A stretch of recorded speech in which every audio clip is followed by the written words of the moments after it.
Hey everybody, it's Christine Ernst, the Fat Ass Cancer Bitch, coming to you from the Cozy Writing Cottage here in Sandwich, Massachusetts. It is Saturday, February 24th, 2024, 2/24/24. And I purchased the best toilet brush ever this week, which delighted me. Hear me laughing while I'm scrubbing out my toilet, which means I think I'm officially old, that a toilet brush would bring me such happiness. In other news, Julia and I returned Thursday from a mini trip to Northampton. She's on vacation this week. Marnie went to Smith in Northampton, and Julia and I both love the town, the vibe, the valley. We have such nice memories of visiting Marnie there in college. We visited some thrift shops and a museum and the botanical gardens at Smith and quirky boutiques and drank very many, very expensive chai lattes all over town. Woodstar was the best. I am so sad to report that Acme Surplus, magnificent Acme Surplus in the basement at the Thorn Marketplace is closed. It was like a smash up of Christmas Tree Shop and Building 19 and Job Lot into like an old wooden floored emporium. It was just wonderful. But I'm relieved to tell you that Deals and Steals is alive and well up the street. On the way home, we visited Mount Holyoke, which also has an excellent botanical garden, and we talked about Julia's future. At this point, at 15, she is considering cinematography, art, horticulture, screenwriting, and opera singing. Oh, for the world to be my oyster. I dropped out of Wellesley after a year and made so many dumb choices, but righted the ship eventually, and it all turned out okay. No regrets. Well, maybe one or two, perhaps. If only. What if? Had I decided instead to stop? Okay, some regrets, but maybe there is a successful architect, designer version of me in an alternate universe. Or some multi-universal Christine with a PhD and a dog and an apartment in Paris. Or Christine who owns the hair salon / thrift shop / used bookstore. Or Christine the famous radio show host. Or Christine the astronomer and lecturer. Christine the chef, the welder, the ornithologist, the master gardener. Christine the carpenter, the minister, the brain surgeon. Or Christine. And can you hear that giant sucking sound that is this dangerous rabbit hole? So I was all wistful and a little verklempt in the valley, which should be my novel title, Verklempt in the Valley, considering all the impossible possible ways things could have turned out, which quickly became an internal exercise of coulda, woulda, shoulda. While we strolled the lovely botanical gardens and smelled the freesia and orange blossoms and lilies of the women's colleges of Western Massachusetts.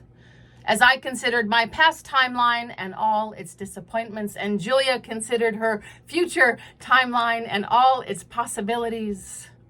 See me look longingly at the Victorian brick lecture hall. See me imagine versions of myself at 19, not engaged, not doomed, but laughing with friends on the quad. Writing a paper in the corner of the cool coffee shop. See me at 57 in the college town that was never mine. But then I got a text from a dear friend. She sent a quote by Martha Beck. At the deepest level, you know what makes you happy and how to create your best possible life. That knowledge is coded into your very nature. And things shifted quick as a wink. Without even really thinking about it, I texted back. I just want to grow my tomatoes and write and speak and hammer stuff into jewelry and stop defending what I love to do because I can't monetize it in the way society makes me feel like I should. Well. There I was, all along. Was the world ever my oyster? Maybe, was it always? Is it now? Maybe the metaphor is just bad. Thank you, Shakespeare. It's from The Merry Wives of Windsor. Why then the world's mine oyster, which I with sword will open. which sounds kind of violent. Maybe the world is my beach. Not a single luxurious gulp with the lottery chance of a pearl inside. As if my younger self could have chosen more wisely. I'll take door number 3, Bob. Cue the sad trombone. Wah, wah. The oyster is sort of all or nothing, right? Maybe the metaphor is a journey. And I apologize. I know, so trite, so Pinterest, so art from TJ Maxx. Maybe the metaphor is a journey. Maybe it's more like an interesting trip along the shore, the beach. Why then the world's mine interesting trip along the shore, which I with perseverance will come to love. And I'm not rationalizing here because I often feel like I blew it. Like this past week in Northampton, for instance, there are some definite triggers here. But at the shore, there is weather and surf and terrain. You've got to trudge sometimes. Swim against the tide, maybe. Sometimes you float, sometimes you sink. See the wreck line filled with the flotsam of your inevitable mistakes. But look down, there are shells and clear chunks of quartz and heart-shaped rocks and chips of beach glass. This sand will cushion and buffet you, grind you down, polish you, smooth things out. There are no pearls, no prizes. Just lovely stones that you put in your pocket.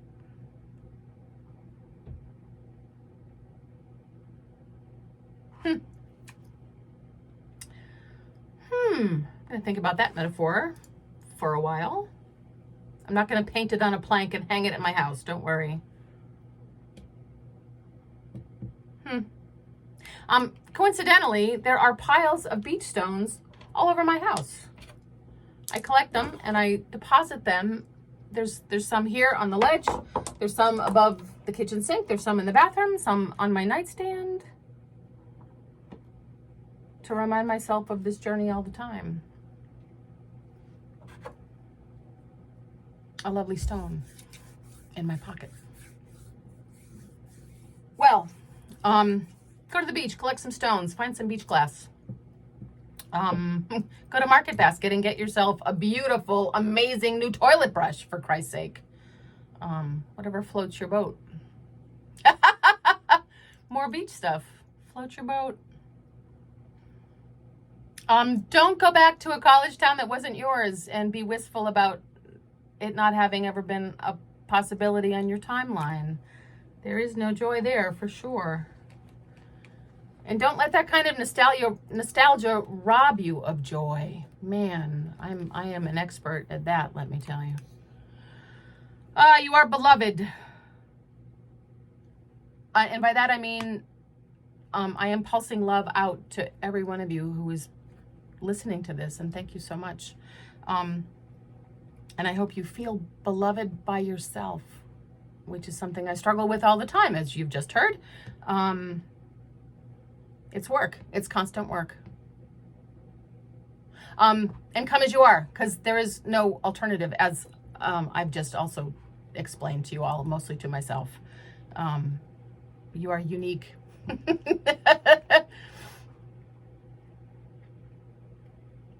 I'm so glad you're here in the world with me. Thanks so much. I also need to tell you, I have a show coming up March 16th at Sandwich Town Hall, my 13th annual collection, Lucky 13. Mostly newish stuff. There'll be a new magnet. It's green this year, and there'll be a cookie. So I'll tell you more about that next week. You can find me on Facebook, on Insta, and on YouTube. Please subscribe, because I need more subscribers. I just cracked 100.